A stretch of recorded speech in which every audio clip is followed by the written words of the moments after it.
Hello guys. Today we will discuss about various examples. First of all, example number 1. Right. The question is like this. What is the Coulomb's force between two small charged spheres having charges of 2 into 10 raised to minus 7 coulomb and 3 into 10 raised to minus 7 coulomb placed 30 centimeter apart in air. Right. So here in this sum, the value of Q1 and Q2 and the distance is given. Right. So first of all, we will write the given data. The charge Q1 is 2 into 10 raised to minus 7 coulomb. Q2 3 into 10 raised to minus 7 coulomb, and the distance R is given 30 centimeter. But we have to convert this centimeter into meter, so 0.3 meter. We have to find out the value of Coulombian force, right? Now we know the equation F is equals to K Q1 Q2 upon R square, right? So F is equals to K Q1 Q2 upon R square, right? We know the value of K. Value of K is 9 into 10 raised to 9. Value of Q1 2 into 10 raised to minus 7. Q2 3 into 10 raised to minus 7. Upon R square, so 0.3 whole square. Right. After calculating this, we get F is equals to 6 into 10 raised to minus 3 Newton. Right. When you calculate this in your calculator, you get force F is equals to 6 into 10 raised to minus 3 Newton. Right. Now, example number 2. Right. Now, the electrostatic force on a small sphere of charge 0.4 microcoulomb due to another small sphere of charge minus 0.8 microcoulomb in air is 0.2 Newton. Right. So here the two charges Q1 and Q2 given and the Coulombian force is given. Right. So the charge Q1 is 0.4 microcoulomb. So Q1 0.4 micro 10 raised to minus 6 coulomb. Charge Q2 is minus 0.8 microcoulomb. So minus 0.8 micro 10 raised to minus 6 coulomb. Here the force between two charges is given 0.2 Newton. Right. Here Q1 is positive and Q2 is negative. So here this force is force of attraction. Right. Now we have to find out what is the distance between the two spheres. Right. So in first case we have to find out the distance between the two spheres R. Again we know the formula F is equals to K Q1 Q2 upon R square. We have to find out the value of R. So here we formulate R square. So we get R square is equals to K Q1 Q2 upon F. Right. So R square is equals to value of K 9 into 10 raised to 9. Value of Q1 0.4 into 10 raised to minus 6. Value of Q2 0.8 into 10 raised to minus 6 upon force 0.2. Here the charge Q2 is negative. Right. But here the force is also force of attraction. Right. So here this force is negative and charge Q2 is negative. Right. So here minus cancel. Right. So after the calculation you get R square is equals to 144 into 10 raised to minus 4.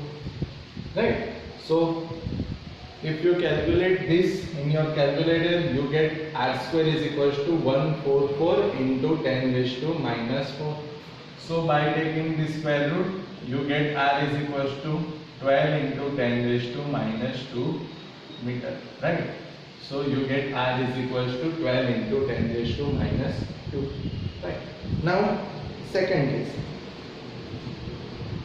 What is the force on the second sphere due to the first? Right. So here in case B, we have to find out the force on the second sphere due to the first. Right. Now, we already discussed the vector form of Coulomb's law and we proved that F12 is equals to minus F21. Right. So, the magnitude of the force are equal and direction is opposite, right? So here the force on the second sphere due to first sphere is 0.2 Newton, but the direction is opposite, right? So here the force is equals to 0.2 Newton, but the direction of force is opposite, right? Because we already discussed in vector form of Coulomb's law, F12 is equals to minus F21, right? So this is very easy example. If we know the formula, then we can easily calculate the sums. Right? Then example number 3. Now, check that the ratio K is square upon GMEMP like this. K is square upon GMEMP is dimensionless. Okay. So here we have to prove that this ratio is dimensionless. Now, we know that if this ratio is unitless, then we can say that this ratio is dimensionless. So to prove, we have to write the all units of K, E, G, ME and MP. Right. Now we already discussed about unit of K. The unit of Coulombian constant is Newton meter square per Coulomb square. E is the charge of electron, and the charge of electron, the unit is Coulomb. So here is square, so Coulomb square upon G. G is gravitation constant. We already know the unit of gravitational constant, Newton meter square per kilogram square, right? We already did in standard 11, right? We already discussed this. Now ME is the mass of electron, and the unit of mass of electron is kilogram. MP mass of proton, again the unit of mass of proton is kilogram. So here the unit of ME and MP, kilogram. So kilogram into kilogram, so kilogram square, right? So here Newton cancel, meter square cancel, Coulomb minus 2 plus 2 cancel, kilogram minus 2 plus 2 cancel, right? So this ratio is unitless, so we can say that this ratio is also dimensionless, right? So again the unit of Coulombian constant is Newton meter square per Coulomb square. The unit of charge is Coulomb, so E square, so Coulomb square. The unit of gravitational constant is Newton meter square per kilogram square. The unit of mass of proton and mass of electron is kilogram, so kilogram into kilogram, kilogram square. So here all the terms are cancelled, so this ratio is unitless, so we can say that this ratio is also dimensionless. Now look up the table of physical constant and determine the value of this ratio. And what does the ratio signify? Now we have to find out the value of this constant, right? So we find out the value of this ratio. What is the ratio? K E square upon G ME MP, right? Now we already know the value of K, the value of Coulombian constant is 9 into 10 raised to 9. The value of charge of electron 1.6 into 10 raised to minus 19 P square, so whole square, upon G, the value of gravitational constant 6.67 into 10 raised to minus 11. Me, mass of electron 9.1 into 10 raised to minus 31. Mass of proton 1.6 into 10 raised to minus 27. Right?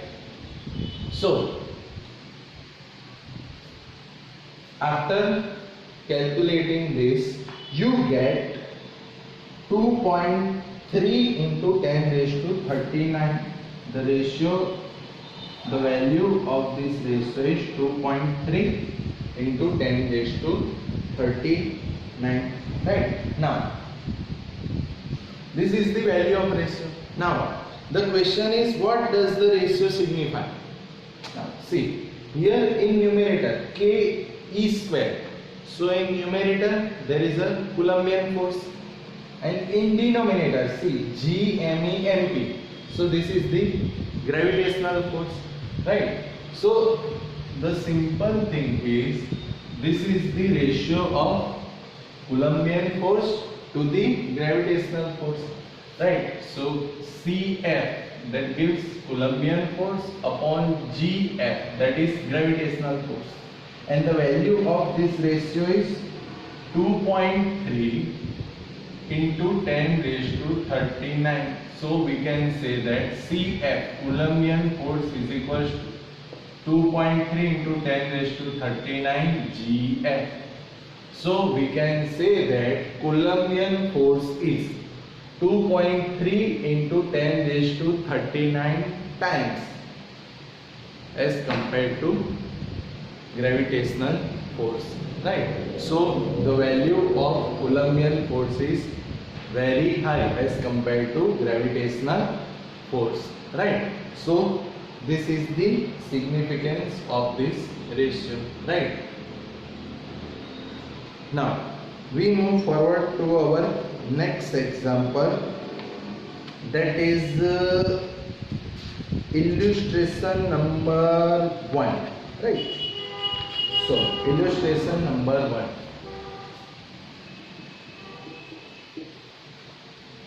Now, what is the question?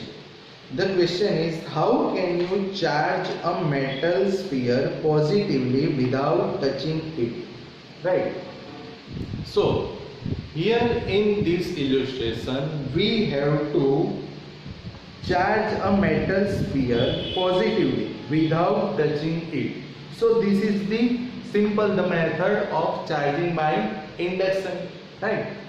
We already discussed the method of charging by induction. Right?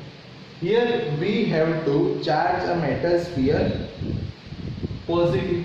So, first of all, we take one sphere and the net charge on this sphere is 0. Right? So here this is the sphere which is supported by the insulated stand. Right? Now, here this is the sphere, and on this sphere the net charge is 0. That means the number of positive charges and the number of negative charges are equal. Right? Now, this is the first condition. Right?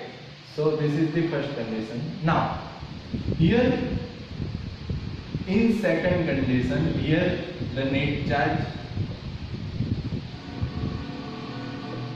0. Right? This is the figure 1.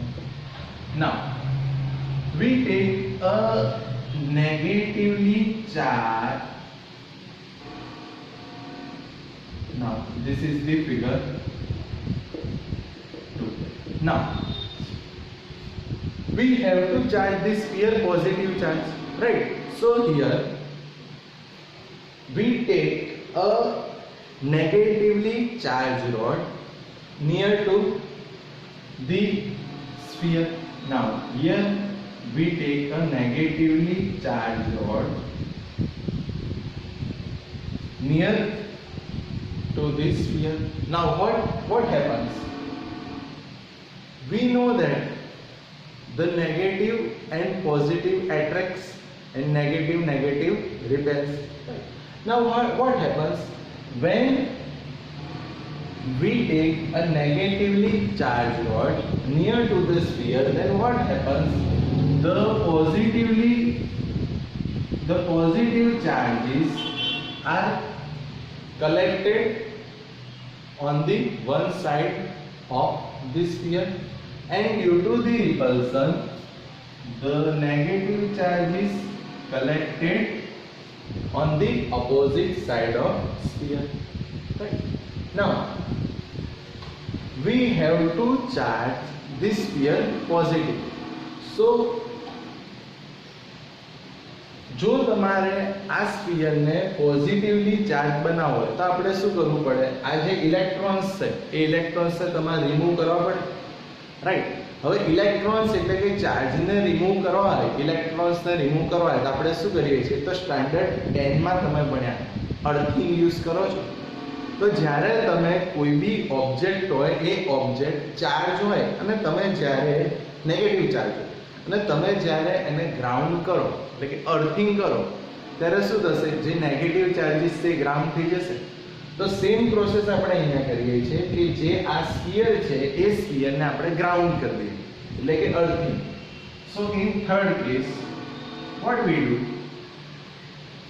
here in the third case, here this is the negatively charged rod, these are the positive charges. Now when we ground, or we can say earth this sphere, then these negative charges are goes to the earth, right? So these negative charges went towards the earth. Now what happened? So there are only positive charges remaining in the sphere. Now what happens? This is the figure 3. Now when we remove this negatively charged glass rod, then what happened? There is only positive charge are remains.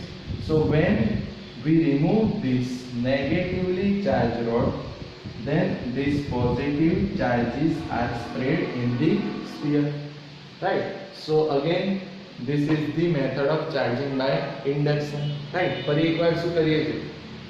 તો તમારે જે sphere છે એ સ્ફિયરને positive charge કરવો છે.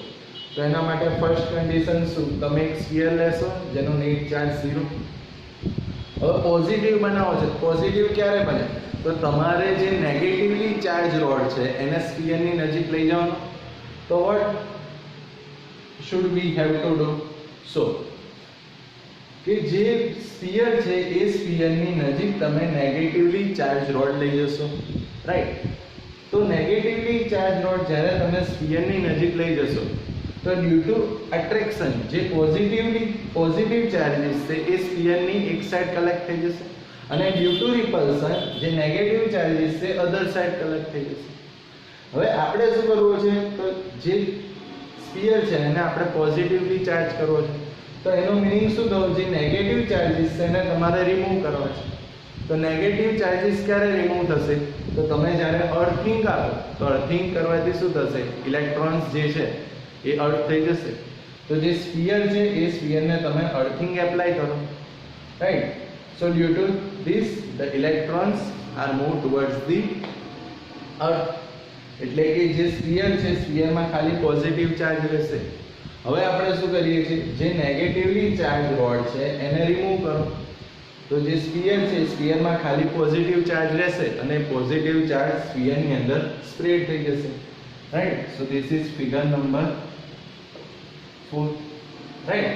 તો આ process થઈ ગઈ કે આપણે સ્ફિયર જે છે સ્ફિયરને પોઝિટિવલી ચાર્જ કરીશું, રાઈટ? અને આમાં જુઓ તો ક્યાંય કોન્ટેક્ટ થતો નથી. તો આ શેનું એક્ઝામ્પલ થઈ ગયું? Charging without a contact, or we can say charging by induction, right. એટલે કે જે આપણે ચાર્જિંગ બાય ઇન્ડક્શનની થિયરી ઓલરેડી સ્ટડી કરી દીધી એમાં તમે આ એક્ઝામ્પલ પણ લઈ શકો. રાઈટ. તો આ વાત થઈ illustration number 1 or we can say charging by induction. Right. Okay, thank you.